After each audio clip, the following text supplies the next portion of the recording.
قالوا لولا نزل هذا القرآن على رجل من القريتين عظيم। যে দাওয়াতের জন্য মক্কাবাসীরা যখন দাওয়াত কবুল করছে না, রাসূলুল্লাহ তায়েফ গেলেন 70 কিলোমিটার পথ পায়ে হেঁটে হেঁটে, একটা গোলাম সাথে হযরত জায়েদ, একটা বাহন পর্যন্ত নাই। কি দিনের দায়ী হইছেন? দুপুরবেলার ঘুম ত্যাগ করতে পারেন না, আজও ফজরের নামাজ জমাতে পড়তে পারেন না। আমি পারি না বলি, আপনাকে বলতেছি না আমি। এই অবস্থায় আমি আপনার অবস্থা আপনি চিন্তা করেন। 70 কিলোমিটার পথ আরবের তপ্ত মরু অতিক্রম করেছেন শুধু আল্লাহ তাআলার দ্বীনের দাওয়াত দেওয়ার জন্য। 3 দিন, কেউ বলছে 7 দিন রাসূলুল্লাহ সাল্লাল্লাহু আলাইহি ওয়াসাল্লাম তায়েফে ছিলেন।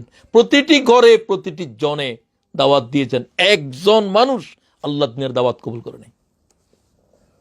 রাসূলুল্লাহ খুব মনে কষ্ট পেয়েছেন, বসতে বলেন নাই, এক গ্লাস পানি খেতে দেন নাই। জায়েদ বলছে কিভাবে তারা আচরণ করেছে। আল্লাহ কোরআনে বলছেন, তারা বের করে দিলেন তায়েফের জমিন থেকে, ছেলেদেরকে লেলিয়ে দিল বুড়ারা। লাউলা নুজ্জিলা হাযাল কোরআন আলা রাজুলিম মিনাল ক্বরিয়াতাইনি আযীম। আল্লাহ তাদের কথাকে কোট করতেছে কোরআন শরীফের সূরা যখরুফের ভিতরে 31 নম্বর আয়াত। তুমি নাকি নবী হয়েছ, 70 কিলোমিটার পথ পায়ে হেঁটে, একটা বাহন পর্যন্ত নাই, কোনো সম্ভ্রান্ত মানুষ নেই, ভালো মানুষ নেই, একটা গোলাম সাথে, তুমি উম্মি, তুমি নিঃস্ব, তুমি কি করে নবী হবে? ও আল্লাহ দ্বীনের দায়ীগণ, পয়গম্বরকে কি বলা হচ্ছে ভালো করে শুনো। আল্লাহ কোরআন শরীফে বলছে, লাউলা নুজ্জিলা হাযাল কোরআন আলা রাজুলিম মিনাল ক্বরিয়াতাইনি আযীম। মক্কা এবং তায়েফের কোনো সম্ভ্রান্ত মানুষ, কোটিপতি মানুষ, মর্যাদাশীল মানুষ কি নবী হইতে পারল না? তুমি কি নবী?